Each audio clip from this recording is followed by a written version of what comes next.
Hey you guys, welcome back to my channel. If you're new here, you probably don't know, but I typically do lifestyle vlogs, self-care, all that jazz.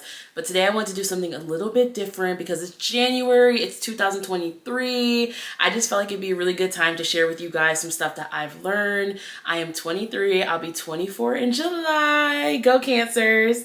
And so I just wanted to share some of the things that I've really learned and picked up on, some things I think will help other people just to feel a little bit more like normal as life changes around us and like we enter this new year. So without further ado, I hope you guys enjoy this video. If you do, don't forget to like, comment, subscribe, and share, and definitely let me know what you thought of this style compared to the typical vlog style. I'd love to sit down and chat with you guys more about other things that I know or that I think I know. So let me know what you guys think, and without further ado, let's get into today's video.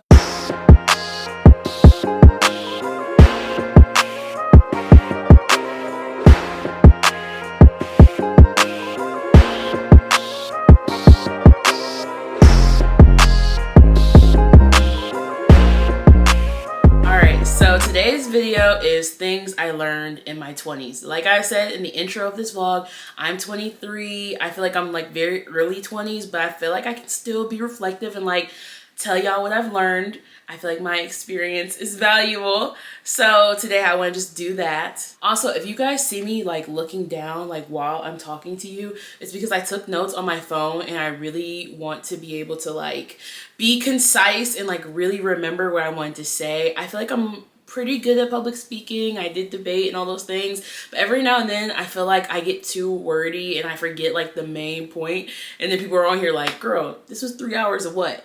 So if you see me looking down, it's because I'm looking at some notes. So without further ado, let's jump into it. I have 6 main points for today's video of things that I've been learning in my 20s. This is no particular order. None is like more important than the other. They're just points that like as I was reflecting about things that like I've really picked up over like the last year or two, these were just the things that I really wanted to share with you guys the most. Okay, so number 1 is appreciate the no's. And what I mean by that is I feel like a lot of us, especially as we get older, you're applying for grad school, you're working, you're trying to become a content creator, you're doing all these things, and sometimes like those things are not working out as easily as you wanted or hoped or intended to, and you're faced with rejection, you're faced with people telling you no, you're faced with just things not really going your way. And I feel like a lot of times like people just tell you like, oh, that's just part of the journey, and like that's just something that you have to go through. And like where that's true, I think that that's easier said than like really like ingested and internalized. And so something I realized with like appreciating the no's is like the reason why being okay with no is so important is so that way you can really appreciate when someone tells you yes. You know, people will take no as like such a definitive thing, but I know a lot of you probably heard like the statements like delayed but not denied, and no doesn't mean never. And I think like sometimes we forget that. And so no doesn't mean definitively that this will never happen for you. It just may mean not now, or maybe not in this capacity. And we have to be okay with that. And the more we start to appreciate that no, when we do get that yes, it's that much sweeter. We feel a lot better. We feel like we worked for it a lot more. We feel like we deserved it. We earned it. And actually something that I've like come to learn in my 20s is a lot of times when like people or groups or things tell me no, and I feel so terrible about it in that moment, literally like months, weeks later, years later, when something much greater has come into my life, I'm looking back like, I'm so glad that I didn't accept that no, or like I didn't take that moment too much to heart, because now I'm looking at something even better.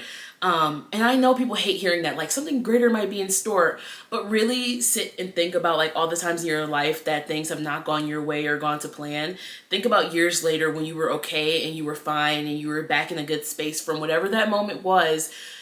Whatever came to you in that time, whether it was just a life lesson about something not being for you in that time, or if it was something greater did come, you know, physically or emotionally or whatever, this scenario is for you, it was much greater. The yield was much better than what you were expecting. So something like I've really been picking up in my 20s is like, no doesn't mean never. It just means not now, or just means not maybe in this capacity, but that's okay. And I should be thankful for that no, because whatever reason the universe, God decided that that wasn't for me in that moment is totally okay, because I believe and expect that something even greater is coming. Now, If you guys are on TikTok, you know the whole concept of like be delusional. Essentially, that's that coupled with the appreciation of the no. Like, be slightly delusional in the fact that I hope and expect that something even better is going to come out of the fact that they said no to me this time. But also just appreciate that in that moment, you didn't need whatever that was, that wasn't destined for you in that moment, but something really, really amazing is coming up. So just remember to not take those no's as hard. And really, even me speaking to you guys today, like, I'm reminding myself that, because even, you know, being a content creator or applying for law school, you know, my main journeys that if you guys follow me on TikTok, you may like already kind of know, you know, that's really, really difficult to hear no sometimes, or to not be where you want to be at. But in this time where I'm like, oh, I'm not the best content creator, I'm not brand deals, brand sponsorships paid out the nose, even though I'm not there right now and I don't feel great about that all the time, that no, or that plateau of like that not happening, I know in years, maybe I'll look back and literally be like, oh my God, in that period, girl, I could not even have handled the responsibility of what I was asking for. So I'm glad that I waited to a point where I was able to have that. So that's the first one. Appreciate the no's a little bit more. Okay, so number 2 is the value of having a hobby. And I feel like this is just a natural progression off of the last point we were just talking about with like content creation and the things I personally am doing. But I think that like one thing that like you kind of learn a lot in high school is like about extracurriculars. In college, you learn about clubs, and then you get into like your adult life, whether you're like in a grad school, work, or just like a personal experience capacity.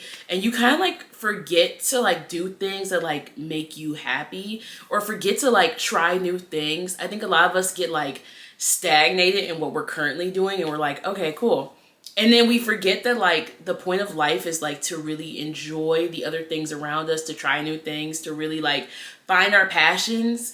And so something like in my 20s that I really am glad I picked up on was like finding a hobby. For me, content creation started out as a hobby before I started to work with brands, just because like it was, you know, a time where I was in a gap year, I was applying for law school, and I just started like filming. Like, I just really loved, you know, you love the OG YouTubers and the new TikTok girls. I just thought that was just such a fun thing to just document your life. I'm obviously a chatty Cathy. I don't mind sharing anything. So for me, it was really, you know, valuable to like get on there and share and build this community. I love getting on TikTok and like meeting new people and connecting and like all of that. So for me, like, content creation was a hobby. Like, something I want to do like in the future is like learn French. I want to like do pottery classes. I kind of want to learn like sign language. I feel like in your 20s, it's important to like have those outlets. One, so you can like build community and be around people that are like-minded and that support you. But also just because, you know, it's really invaluable to like learn a skill. You never know. I have plenty of friends that know how to do photography or know how to do textiles and things like that. And I'm always like, dude, you could totally like turn that into a career if you wanted to. And so, not to say that like every single hobby you have to do is to make money, because definitely don't take this from this. Hobbies are like literally just something you should be doing to like activate your mind, to build community, to, you know, be doing something beyond the boring typical work you're doing. But also, you never know that your hobby may become your passion, and therefore may become your work. The work you really want to do, not the, oh, 9 to 5 boss corporate baddie work. It might become like the, I'm making candles for 16,000 people a week and I love that. Like, you don't know. So I think it's really invaluable to find those things. I feel like I'm going to list like on the screen maybe some like small suggestions of things that people should try. And also, I just feel like in our 20s, we get to a point where like, I think a lot of us have recently become homebodies. Every time I'm on TikTok, I'm like, yeah, that's my tribe, like the homebody crew. I think a lot of us have become like, love to be in the house. I love to be in the house with my dog. Like, you know what I mean? Like, you just get comfortable in your space. Like, how can you not? And so I think like a lot of times we forget like that the outside world exists for our taking, and that like we should be really putting ourselves out there, trying new things and really enjoying everything that's out there while we're young. I think that like when I was growing up, I feel like people always made me feel like, you had to like have like a $40 million job, and you had to be 40 years old, you and your 40-year-old husband and your, you know, $1 million house, and you guys have your money and your kids, and now you can travel, and now you can experience things, and now you can start a business. Like, girl, the generations have changed. So now we're in a point where like people are literally 13 starting mega billion businesses on social media platforms. And not to say like, oh my God, you know, in the mindset that social media can create your whole new life, because, you know, that won't be the reality for every single one of us, you know, but I think there's nothing wrong with trying and attempting that. And I think that within that, like, I've learned that like we're really young and we're so blessed to be in the generation that like our people, like the people that we look to, our peers, are literally the millionaires now. Like, you don't have to be, you know, a 40-year-old millionaire. You can be a 22-year-old millionaire, and you could be in Dubai taking pictures of your candle business because you're just having a good old time. Like, I think that's the beautiful thing. So I think that with hobbies, again, not necessarily paid passions, but like with hobbies, like it gives you a really good opportunity to like get out there and do those things while you're young. Like, there's no sense in waiting. There's no sense in, you know, trying to wait until you're old to do those things. Like, I think it's really nice to live the life that you have now in whatever capacity that means. I know sometimes like as content creators, we can be kind of airheaded and be like, yeah, girl, you should totally start a hobby, a travel club, and be all over. And people are like, girl, ain't nobody got money for that. And you know, that's such a huge point. And so to that, it's like also about finding the hobbies within your means and the hobbies within like what is accessible to you. You know what I mean? I have a friend that like literally her whole thing is like, you know, like travel photography or whatever. But she's always like, dude, like it's so expensive to travel. So her main thing is like literally like taking photos in her local community, in the state and city she lives in. And like, she made a whole blog off of that. And like, it's just really great. It's something that she really loves to do. And she doesn't do it for like social media. She just does it to just literally like take pictures of her city, of the people in her city. That's how like Humans of New York got started, pretty much. It's just like loving your city, wanting to do something, loving photography, tying all that together.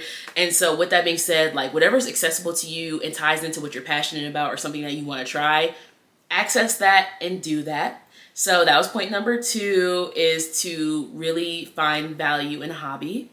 Okay, so now let's move into point number 3. And you guys will probably like start to see a pattern that a lot of this kind of like flows together. But point number 3 is the value of self-care. And so, you know, if you're on the internet, you probably like see self-care all the time. If you follow me on TikTok, you know that I do self-care videos a lot. But you probably just see that term thrown around a lot, and it means different things for different people. It looks differently for every single person. But I think that one of the things that like I didn't realize how important it was to have a self-care routine. Just like you have your morning routine, you wake up, make your bed, brush your teeth, wash your face, get in the shower, get dressed, go to work, get Dunkin' Donuts. Just like you have that set routine in your life, it's really important to also have a set self-care routine.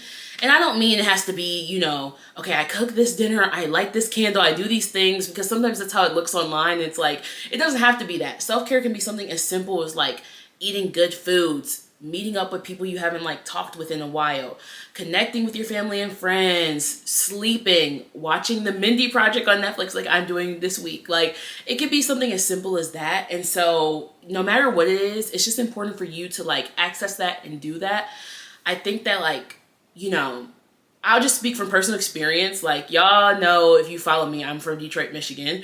And I feel like growing up, nobody talked about self-care. This is not shade, but it's like a fact. I don't think anybody talked about self-care. No one talked about the value of it. I don't even think I heard those words until I got to college. And I was literally like, you know, at a big university, and people were like, the value of self-care, you need to be taking care of yourself, your mental health. And I was like, girl, what is that? And so I think that sometimes, like, especially, you know, in the Black community, we like grow up like without like self-care, mental health access. Like, all those things are like very like not heard of. Therapy, like those things are like unheard of. And then we get to like these bigger spaces, like big universities, big communities, the internet, and then we're like, self-care, what is that? So I think that now, knowing what I know, that I'm older, I just wish I started this like when I was like 12 or something. But I think it's just so important to have those things to really boost like your self-esteem and your mental health, because life is tough, like point blank period, for every single person on this planet. I don't care, you know, now money do make things better. We all know that. But life is really, really tough. Life can be really, really stressful and can really get you down. And I think that, you know, sometimes we have a tendency to just kind of like go with the waves of life. And like, a lot of times people like make those memes on Twitter about how like life is literally physically beating you up. And you're just like, well, this is fine. Like the dog sitting in the fire, like this is fine. And I feel like we all constantly feel like that.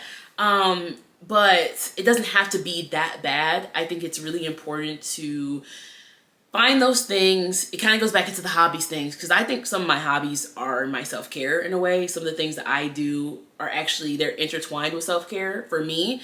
But I think that's why it's important to figure out what those things are for you. Pick a day. Like one of the hard things that people ask me all the time about self-care is like, okay, I don't have time. Like I don't have time to do a full routine. Like I don't have time to do like the tub, the eating, the blah, blah, blah. Like it does not have to be that intricate. Like just start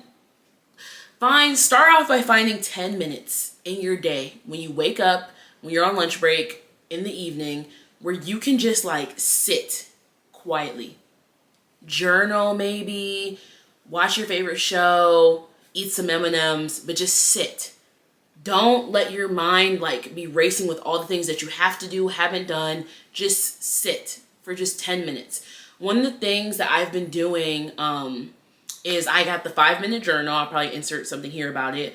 And literally every morning, I spend the first 20 minutes of my morning just like quiet. I don't touch my phone. I don't check my social media, which is so hard for me. I don't text anybody. I don't do anything but just simply sit up in my bed. I sit down and write this journal, like what I'm thankful for, what I'm looking forward in the day. I get up, wash my face. I just start my day really, really slow with no interruptions, with nothing else on my mind.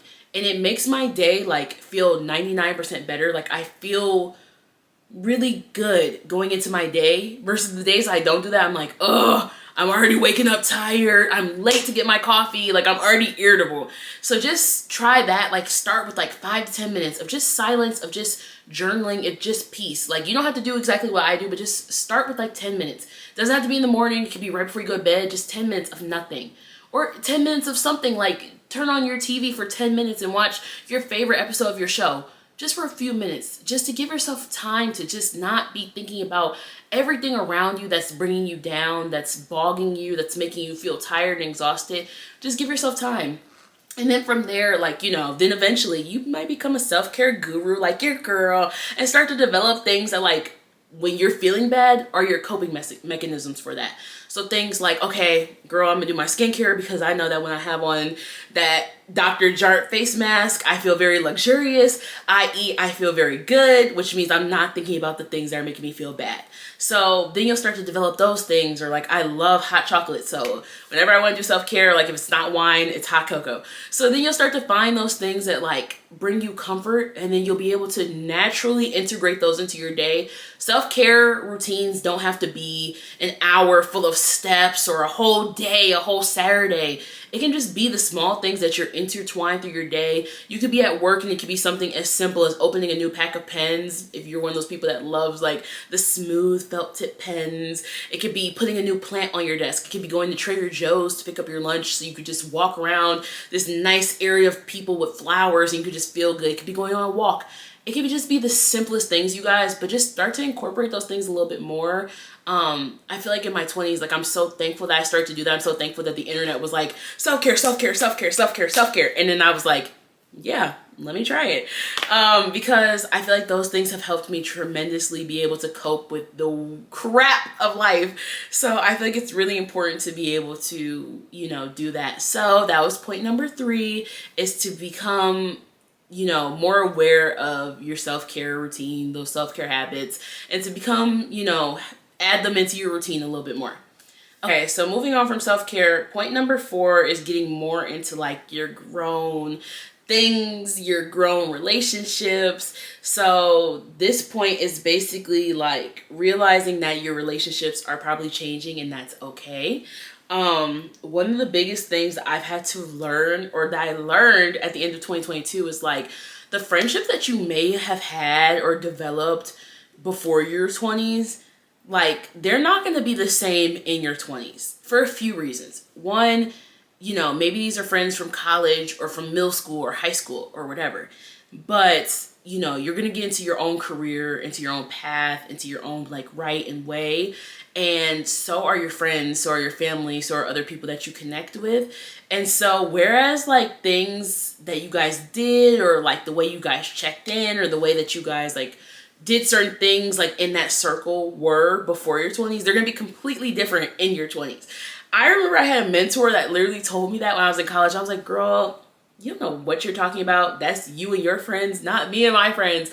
And then I got into my 20s and I was like, oh shoot, that is me and my friends. And not in a bad way at all, you guys. Just in a way that's like, you have to be aware that you and your friends, when you get your 20s, you guys will all be in these different moments and paths. My friends, like my friend group specifically, like workers, grad students, philanthropists, artists, content creators, like so many different things that people have going on.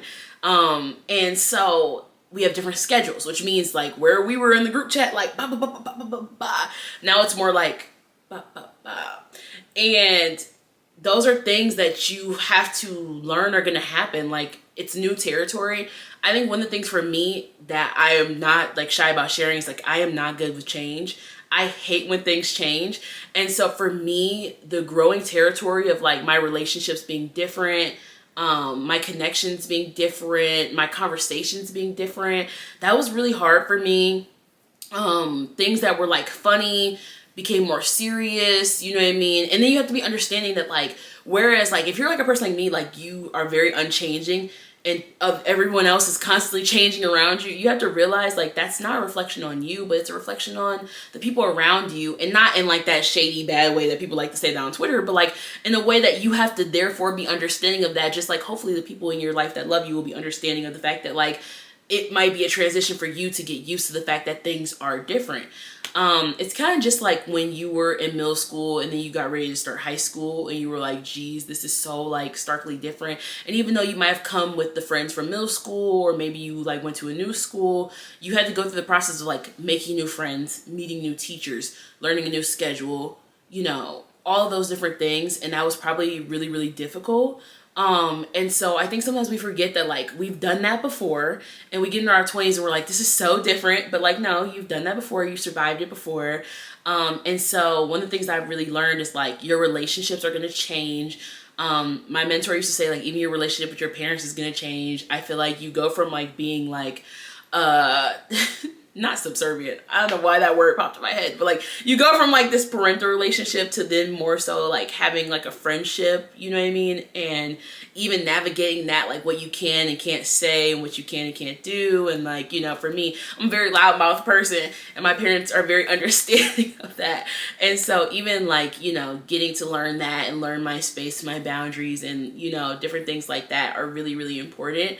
But I feel like a lot of us get discouraged with the change in relationships and the norm pattern. And so for me, I feel like it was really important to emphasize that like, you're not the only one. I felt exactly like that, and it's totally okay. Change is just inevitable. It's a part of the territory, but it's really important that you go through this, because one day you as a person, like I feel like for me, I'm in my change year. Like I'm in a year where I feel different about myself. I feel different about my goals than I ever have in life before. And so, you know, it's really important that we're like really understanding of like the changes around us, because one day, girl, you will hit that period too, and you want everyone around you to be like, okay, girl, you different, but you're good different. And you know, you just really want to lay in with that and really be okay with like the way that your relationships may look different than they once did before. So yeah, that's the end of that point, but I do have another point about relationships and friendships, so let's get into that one as well. So point 5 is the value of not letting people waste your time. Now, this is not about to be one of them shady boots down the house kind of points, you guys. This is literally going to be plain black and white. I think that for me, this goes back into the appreciating the nose thing. This is all tying together, y'all. I think for me, sometimes I can be too nice. And I've never been like a let people walk over me type person, but I am a give you 16 tries give you 16 times type person.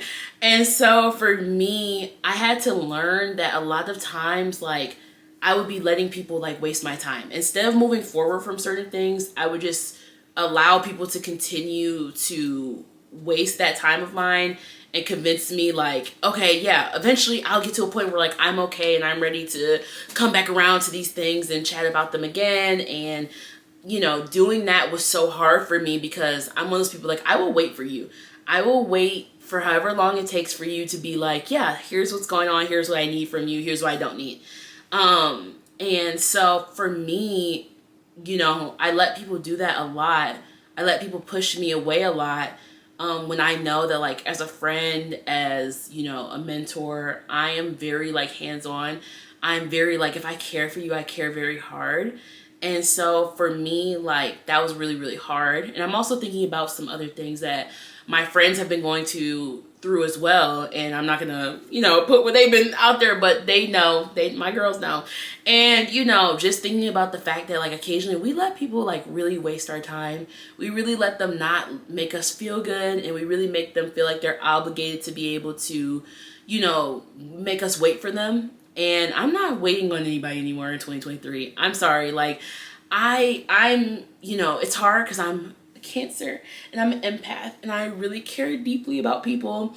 But y'all, sometimes when you're waiting on people, it really feels like that SpongeBob scene where him and Squidward were going through the sand with the pizza boxes and they was like going, the wind was blowing them hard and they was trying to keep going. Squidward was like, we should just stop. But SpongeBob was like, I'm SpongeBob. Like I'm ready, pushing through the wind, trying to like be there, you know, and to, you know, whatever the situation is. And so I think a lot of times, you know, and maybe waste my time is not a good thing. When I wrote my notes, that's why I put girl.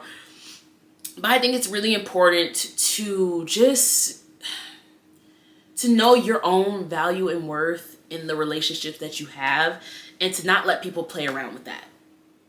That's it. Don't let people play with your time in 2023. You have a lot of important stuff going on. Maybe I'm recording this to myself because I know I'm gonna watch my video 13 times because that's my thing. But maybe I'm just talking to myself like, don't let people this year waste your time, your potential, trying to make you wait on them to be ready to give you what you need from them. Don't do that. Go out there, find it some other way. Find it in yourself, but no more letting people waste your time this year because you are a rock star. Again, I'm talking to myself. You are a rock star and, you know, your potential is endless. So don't let people step on that this year. So see, y'all, I told you it wasn't going to be shady boots the house down, but it was going to be very real.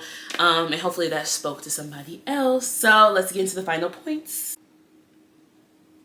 Okay, you guys, so we are in the final point, which is the value of wellness. And like, I know it feels like a big jump from just talking about relationships, but this is where I'm going to tie it all together. So with the value of wellness, you know, I think that there's a couple things with that I've learned in my 20s. One, I mean like legit wellness, the value of like taking care of your health and, you know, booking those regularly scheduled appointments. I think for me, I can get really out of practice with that, forget to like book doctor's appointments, dentist appointments and things like that. And then like months later be like, girl, why is my elbow falling off? So I think it's really important to stay on top of those things. And within that, you know, the value of like being in practice is like, you know, having that schedule, having that routine. And I know I said in self-care, it doesn't have to be a block by block routine, but I think there's some value of finding a daily routine or a weekly routine or a monthly routine that kind of fits you and your personal needs. Like for me, I don't like waking up early. So if you ever saw my actual schedule, you'll see that most of the things in my schedule do not start until 10 a.m. and they go as late as 11 p.m. And so I think that like the value of like being in practice is like having that kind of schedule that fits like whatever that looks like for you, whatever time you're most productive. So that way things like wellness checks, self-care checks, they all just kind of start to weave seamlessly and you don't feel like you're working for them. You just feel like they're just fitting in to whatever you're doing. So I think that that's really, really important. I also think that like within practice, it'll help you to begin to focus on like your goals, your relationships. I think a hard thing for me is also like just reaching out to people sometimes. Even though I am the reach out friend, I've been kind of not doing my job the last few months, and I've been trying a little harder to like get back into that. And I think part of it was like, for me, I was out of practice, I was out of schedule, so like I just would forget. I just like run out of time in my day and then be like, I'm too tired. So I think another good thing about being in practice is like all these things will come together for you to like live your like best seamless life.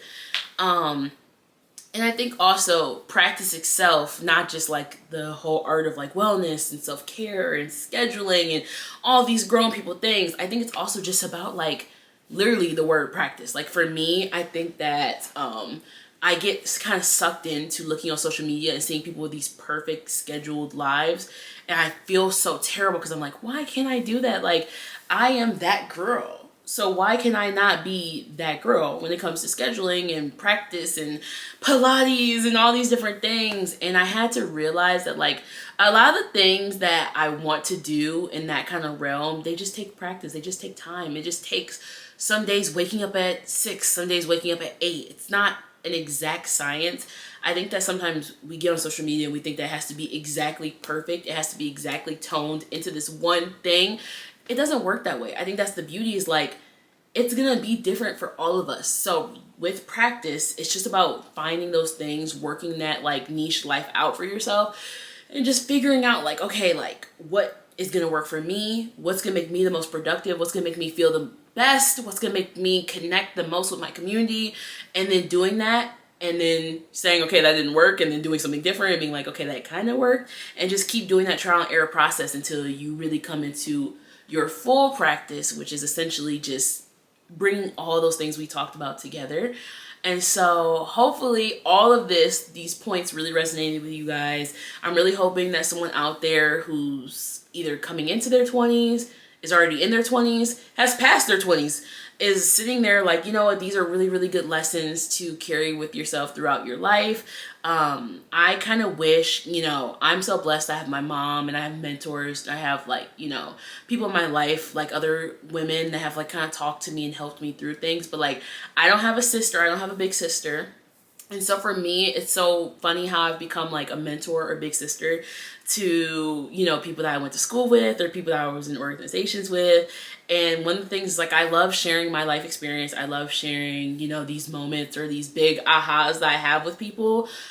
So I kind of want to like start doing that more, because I feel like someone else out there might have the same background as me and could really like get value from someone like sitting down and being like, look girl, I'm 23 and in 3 years of my 20s, here's already 6 or so lessons that I've learned or things that like I've put into practice that have like helped me kind of start to figure it out. Because honestly, you probably don't really figure it out until you're 30, and maybe not even then. If you're 30, chime in. But I just feel like, you know, this is a good way to kind of like start to like get your gist a little bit. So hopefully this video helps someone out there. I hope that you guys really, really liked it. If you did, like I said at the beginning, don't forget to like, comment, subscribe, and share. Let me know if you like the sit down video. Like, let me know if you like the advice, if you like the talking, whatever. If you want me to do more of these, if there's something I said in this video that really resonated with you, or that you're kind of like, big question mark, what did you mean by that?